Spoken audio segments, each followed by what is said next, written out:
Squad. Y'all see the title?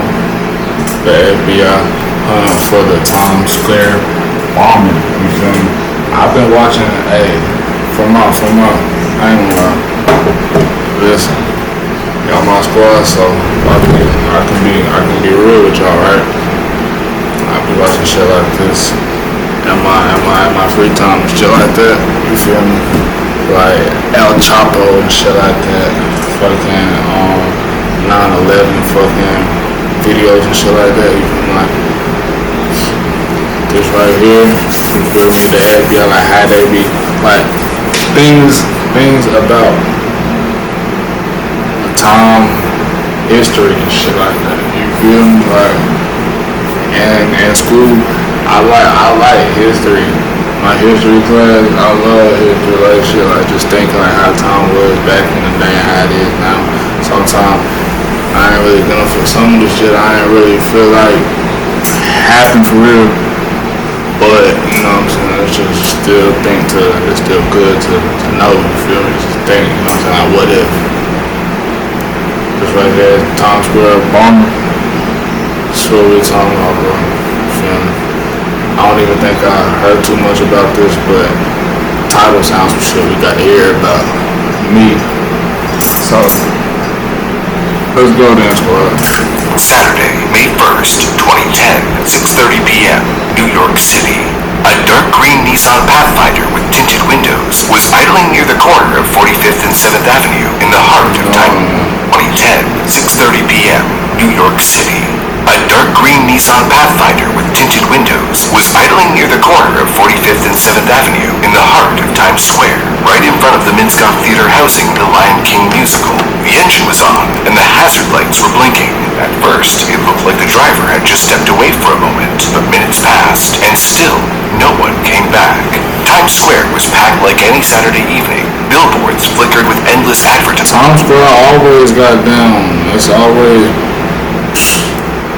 that shit, bro. Tourists watched street performers gleefully while snapping pictures for social media posts. The city was pulsing with life. Mixed in with the bustling crowd were hustling street vendors, doing whatever they could to make the most of the Saturday evening rush. But 56-year-old veteran and t-shirt vendor Lance Orton wasn't focused on getting customers. He was focused on the Nissan Pathfinder parked beside his stall, now with smoke seeping out of the slits of the rear trunk. Just 8 feet away, 58-year-old handbag vendor Dwayne Jackson also saw the vehicle. A veteran himself, Jackson knew that anything could turn from insignificant to terrible in no time. So he decided to take a closer look and peered through the window. No one was inside, but he saw a key still in the ignition that was attached to around 20 more keys. He also noticed that the backseat windows were actually painted black, not tinted, preventing anyone from seeing inside. Everything about it screamed danger. Jackson and Orton frantically waved down a nearby officer who began examining the suspicious vehicle. When he looked in, smoke began rising from a vent near the backseat. Inside the car, tanks, canisters, a metal box. Then, sharp popping sounds rang out, followed by the unmistakable smell of gunpowder. That was when people started running away. All stalls with t-shirts, handbags, and souvenirs bearing "I love New York" were abandoned within seconds. The officer called for backup. Fire trucks arrived quickly. The bomb squad moved in, and police evacuated people from the streets. A bomb squad. Man, how the fuck did it? So, bro, why don't y'all just move? Damn, I mean, that's risky as hell. Somebody just drive the motherfucking car or some shit and put that shit in the river or some shit. All it is gasoline and shit. It ain't even really a bomb. Is it a bomb for real, bro? I mean, the way the explosion gonna be, I guess you gonna say it a bomb and shit. You feel me? Yeah. Surrounding buildings. Within minutes, Times Square, one of the liveliest places in New York, had turned into a ghost town. As it should be, man. What the fuck you think I'm finna do? And then, like, the people that probably live there, people probably live there, like, real far from where the fuck that shit at. The NYPD and FBI moved quickly to neutralize the threat. The bomb squad broke the rear window of the Nissan Pathfinder and then used a robot to look inside. The NYPD and FBI moved quickly to neutralize the threat. The bomb squad broke the rear window of the Nissan Pathfinder and then used a robot to look inside. They found a mix of everyday items that, together, made a recipe for disaster. Behind the driver's seat were 2 containers, each holding gallons of gasoline and surrounded by M88 firecrackers. There were 3 tanks filled with propane, and beside these tanks was a metal box loaded with bags of fertilizer, as well as another device packed with more M88 firecrackers. Black powder and burnt electrical wires were scattered inside the car, likely remnants of the few fire. Damn, bro. This nigga trying to bomb some shit for real, bro. Straight bomb shit, bro. That ain't 4th of July, nigga. Packed with more M88 On firecrackers. Times Square, though. Black powder and burnt electrical wires were scattered inside Like the for car, what, gang? likely remnants of the few firecrackers that had detonated. All of these components were wired to a timer made up of 2 alarm clocks, both of which were brightly colored and deceptively looked more like a And they got 2 timers on that bitch, too. destruction of innocent human lives. Slowly, carefully, they disassembled it, piece by piece. Luckily, nothing was set off, but the danger was far from over, and their work had just begun. After inspecting it, NYPD Bomb Squad Supervisor Kevin Berry said the bomb hadn't gone off because the ignition source failed to function the main charge. Or in other words, the cheap timers and their faulty wiring failed to ignite the rest of the M88 firecrackers, which were supposed to detonate the canisters and tanks. Deputy Commissioner Paul Brown later confirmed that the vehicle was, in fact, a VBIED, or Vehicular-Borne Improvised Explosive Device. In his words, a car bomb, a crude device that includes gasoline, propane, and is wired together. Similar to the 1995 Oklahoma bombing, where a Gulf War veteran parked a rental truck in front of a federal building full of explosives. It killed 168 people, including 19 children. Several hundred more were injured. A third of the building was reduced to rubble, and 300 more buildings were damaged. Commissioner Raymond Kelly explained the car bomb in Times Square might have set off a significant fireball and a lot of shrapnel within a 1-block radius. He said, "We were lucky that it didn't detonate, but the danger was not over while the bomber was still on the loose. Whoever planted this device could strike again, and the next time, they might not be so lucky." So the hunt for the Times Square bomber began. The FBI, NYPD, and Homeland Security worked around the clock to identify the bomber. No eyewitnesses they interviewed saw who left the car there, so they reviewed hours of CCTV footage and tourist videos to track the car's movements before and after it was abandoned. With the number of cameras recording in Times Square, there must have been at least one that captured the bomber's face, or at the very least, the direction in which they fled. It was tedious work, and they knew they were on the clock. The whole city was already on edge. Man, New York too fucking big, though, bro. You feel me? Like, damn. New York, fucking Chicago, probably LA.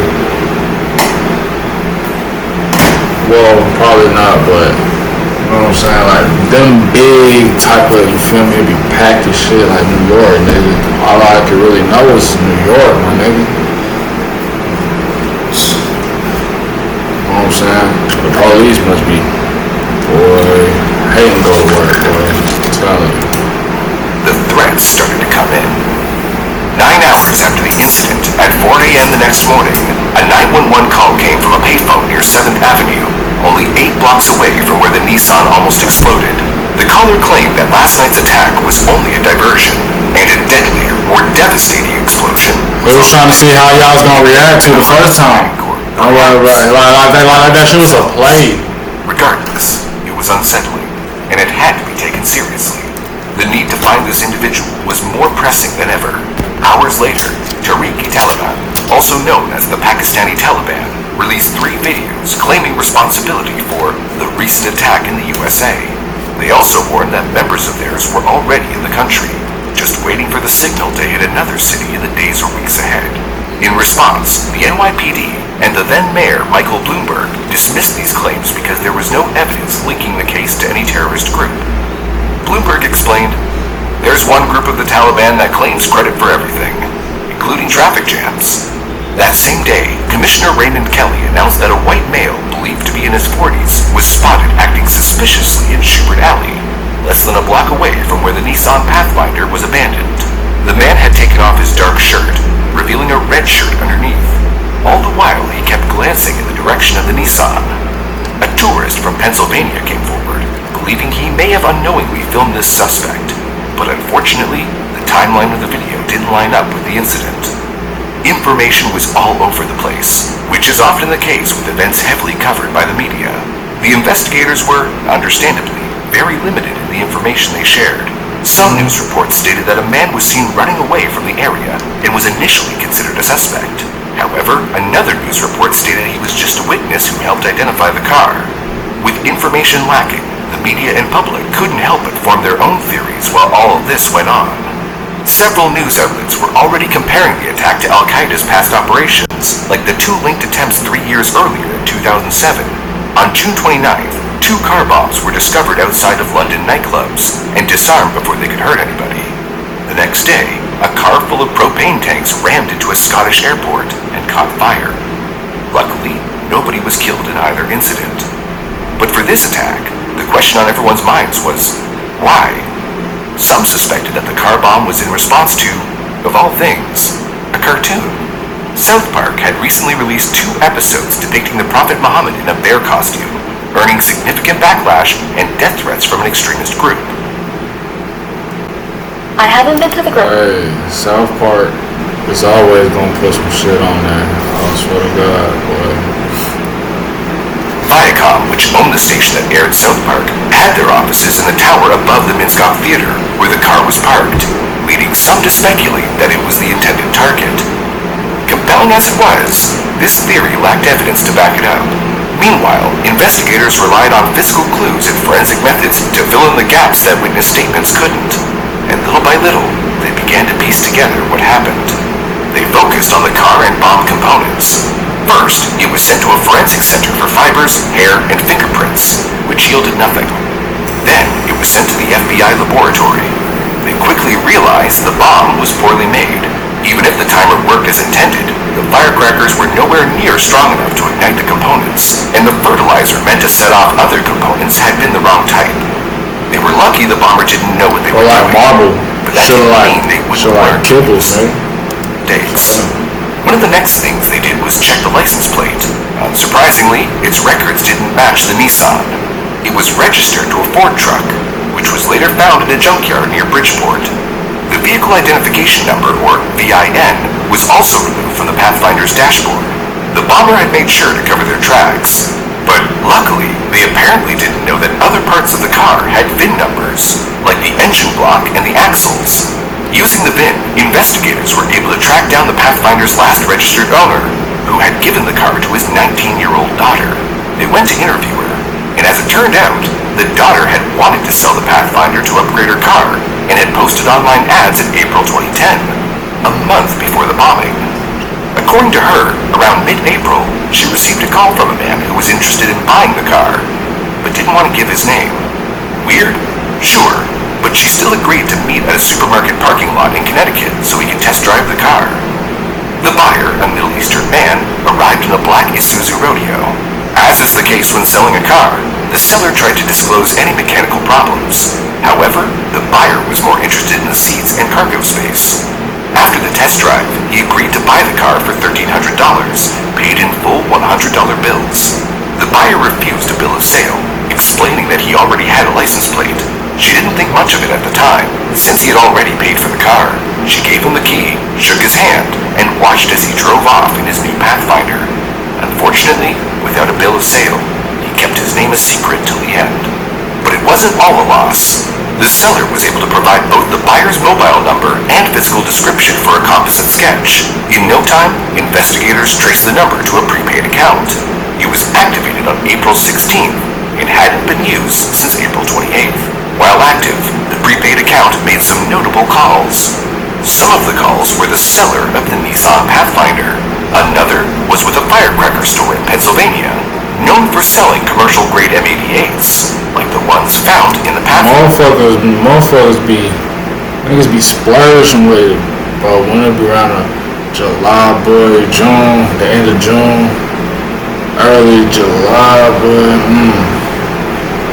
They get that bank. This the only time they really get that bank. I mean, shit. MLK Day, a motherfucking the day for the veterans and shit. They do that too. But ain't nothing like the 4th of July though. Feel me? Binder. And 4 calls were with a number in Pakistan There's that was associated with a man named Faisal Shahzad, who just so happened to fit the description given by the woman who sold the car. So by Sunday night, 24 hours after the attempt, Faisal Shahzad, I ain't gonna lie, it look like he on some weird shit though. You feel me? Like, was identified as the car bomber. They had to assume that Shahzad had already begun the next stage of his plan. Overnight, Faisal Shahzad emerged as a top priority for all branches of law enforcement, considered among the most dangerous people in the nation. But when they looked into his past, what they found was surprising. Faisal Shahzad was born in Pakistan to Bahal Ulaq, a decorated pilot who rose in the ranks from a common airman to vice marshal in the Pakistani Air Force. As the son of a senior military officer, Shahzad grew up surrounded by wealth and privilege, complete with servants, chauffeurs, and armed guards who protected his family. yeah. Despite having access to the best military-run schools, he didn't do well academically. Even with underwhelming grades, he was accepted as an exchange student to the University of Bridgeport in Connecticut in 1999. During this time, Shahzad still enjoyed a semblance of the sheltered life he left behind in Pakistan. He drove a Mitsubishi Galant and had a big television in his dorm room. My sister had one of them bitches. I was in that bitch. I was like, how old? Nigga, I was like 13, 12, 13. I was in the back seat with that bitch. Tell you. That most college students didn't have at that time, and when he was not studying, he could be found partying and surrounded by women. His classmates remembered him for his street smarts and not for his religious interests. Yet beneath the surface, resentment had started to grow.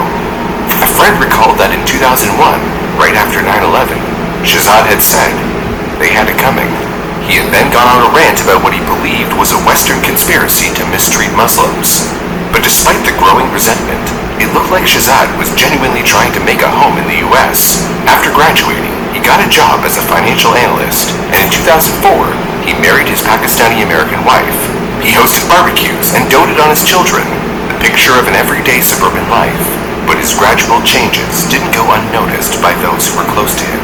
He began praying 5 times a day, stopped drinking altogether, and started regularly visiting mosques around Stamford, Norwalk, and Bridgeport. He then sent an email to his friends where he expressed his distress over what he saw as the Western war with Islam. In the email, he wrote, "The crusade has already started against Islam and Muslims with cartoons of our beloved Prophet," which referred to 12 editorial cartoons published by the Danish newspaper Jyllands-Posten, which many Muslims considered blasphemous. In 2009, amidst financial and marital problems, Shahzad decided he had had enough of his life in the US. He quit his job, packed his bags, and left for Pakistan for good. While waiting at the airport, he gave his wife a choice to follow him. She didn't, and instead moved with her 2 children to Saudi Arabia, where her parents lived. Perhaps this was for the best. In Pakistan, he promised his father that he would start a new life by working in his family's farming business, and he did for a while, but obviously, he had other plans for his new life. As December 2009 rolled in, Shahzad left home with a promise to return later. But that was a lie. By 2010, he was back in New York and showed his true colors when he tried to take the lives of an untold number of innocent people. What? You said you was dead with the fucking, you know what I'm saying? You said you was done with the USA. You know what I'm saying? Then you came back. Didn't even lie about it. Now you back in that. You feel me? Third, FBI agents had Because you say you got some other plans. located his current residence, a 2-bedroom rental property in Bridgeport, Connecticut. But when they arrived at the property, Shahzad wasn't there. FBI agents interviewed the landlord, who revealed that Shahzad had signed a 1-year lease, but had only been in the apartment for 3 months. They tried to open the front door with one of the many keys found in the car, One of them worked, which finally linked him directly to the bomb. Investigators also searched the building's garage, which Shahzad had exclusive access to. Inside, they discovered fertilizers, fireworks, and other suspicious materials. Later that morning, while staking out the apartment, they saw Shahzad in person for the first time, coming home with bags of groceries. Finally, they had him. Or at least, they would have, if they had decided to arrest him at that moment. You see, So they didn't arrest him? confident, the FBI wanted to wait and observe, hoping he would lead them to potential allies and uncover other plots. So a team was sent to monitor his every movement, phone calls, and emails. By 12:30 p.m., Shahzad was added to the no-fly list, barring him from leaving the country, or so they thought. Then, in the... Shit, why the hell would you come back? Knowing what you got going on and shit, you trying to finna bomb some shit. You came back and shit, like shit sweet. And the FBI in your fucking... The fucking FBI is at your fucking door while you just got out of the grocery store trying to live sweet. Now you can't even get out. Fuck you talking about? Ain't good, man. I guess this the problem. This the time right here. I guess this the right time for him to make his move. I guess this is when he did the shit. Late afternoon, Shahzad exited his residence, revved up his white Isuzu Trooper, and drove south. The surveillance team followed him closely, but if there's one thing you don't want to hit when following a suspect, it's traffic. And when they hit it, they lost him. The officers did everything they could to locate him again, but he had seemingly vanished. NYPD Commissioner Raymond Kelly said, "It happens. We prefer it doesn't happen." If there was one saving grace, it was that they knew that Shahzad was already on the no-fly list nationwide, and thus, not only was he barred from getting on any flight, authorities would be notified immediately if he tried. At least, that was how it was supposed to work. They expected to face many challenges, but a technical error was not one of them. Yeah, the fake ID or something? Airline reservation systems were significantly delayed in adding Shahzad's name to the no-fly list. That's why no alarms went off when, at around 7:30 p.m., Shahzad walked into the JFK airport and bought a ticket to Dubai, in cash, under his real name. With Flight Emirates 202 scheduled to depart from New York at 11 p.m., Shahzad worried that the authorities might show up in that 2.5-hour window as he sat there, waiting nervously. At any moment, an officer could appear and take away his freedom. As the time for boarding crept closer and closer, he could see freedom on the horizon. 8 p.m., 9 p.m., 10 p.m. Still, no one. Shahzad couldn't help but constantly scan his surroundings, react to every noise, glance at every movement. No one's like, He wondered, boy, it's like, if the police come over here and see me right now, boy, it's over for me, bro. Did that security officer just speak into his walkie-talkie while looking at him? Were undercover cops lurking nearby? But all his worries began to melt away when, at last, passengers were being ushered to board the plane. In a matter of minutes, the plane would take off, and he would be out of the country, a free man. Meanwhile, officers were trying everything they could to find Shahzad. They wondered if he had caught wind of the surveillance and was going to leave the country. And so, the TSA ordered an emergency full-scale check of passenger lists from every airline for the name Faisal Shahzad. It was tedious, and unfortunately, it took hours, time they didn't have. But then, at 10:40 p.m., a match was found. The bomber's name was on the passenger list of an Emirates flight bound for Dubai at JFK Airport, and it was about to take off. Customs and Border Protection, or CBP, agents were deployed immediately. They bolted through the airport, with only minutes to reach Shahzad's gate. The worry was he might put the plane or passengers in danger, or at the very least, slip through their fingers. When they reached the gate, the plane's cabin door was just being closed shut. The agents ordered it open, walked through the aisles, and found Shahzad in his seat. He didn't fight them. He didn't cause problems. He simply said, "I was expecting you." When officials later located his Isuzu Trooper in the airport parking lot, they found a Kel-Tec 9mm pistol with several magazines of ammunition inside. If they found him before he entered the airport, things could have gone down very differently. And had they arrived just minutes later, Shahzad would have gotten away completely. For an unknown reason, after Shahzad was taken off the plane and it started to depart, it was ordered back. 2 additional suspects were taken off the flight and questioned, but let go. Then, all the passengers, their luggage, and the plane were screened before they were finally allowed to depart 7 hours later at 6:29 a.m. After 53 hours from start to finish, the hunt for the New York Times Square bomber was finally over. The New York mayor later remarked, "Clearly, the guy was on the plane and shouldn't have been. We got lucky." After he was arrested, Shahzad admitted to everything. He revealed how he made contact with the Pakistani Taliban online and how he received 5 days of bomb-making training during his last trip to Pakistan. The planning started when he came back to the U.S. in February 2010. Shahzad received funds twice from 2 different contacts for a total of $13,000. He used the money to buy the Nissan Pathfinder, the materials for the bomb, and a 9mm pistol. He revealed that he had made a practice run with his white Isuzu the day before the attempted bombing. He drove through Times Square to stake out potential locations, and he proceeded to park the white Isuzu several blocks away from Times Square to be used as a getaway vehicle the next day. Do you need a free and eat? Bro, didn't even bomb the shit for real. We ain't even bomb that shit right, you feel me? On the evening, Now y'all ass in jail. Trying to bomb some shit, you know what I'm saying? I ain't got no freedom no more. of the planned attack, That's he drove something the like that. Nissan Pathfinder through Times Square loaded with his bomb, looking for a place to park. When he found a spot, he pulled in. He didn't reveal any specific target, such as Viacom, so it may have just been luck of the draw. But as he left, he blundered up again. He left the key for it. He pulled in. He didn't reveal any specific target, such as Viacom, so it may have just been luck of the draw. But as he left, he blundered up again.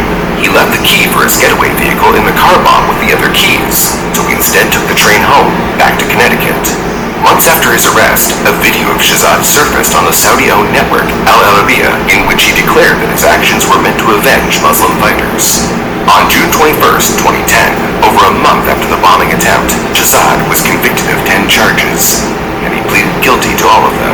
Several of Shahzad's facilitators in Pakistan were also arrested, including Mohammed Rahan, who allegedly linked him to the Pakistani Taliban, and Tahid Ahmed, detained due to suspicious correspondence. 5 other unnamed individuals were also arrested in connection to the incident.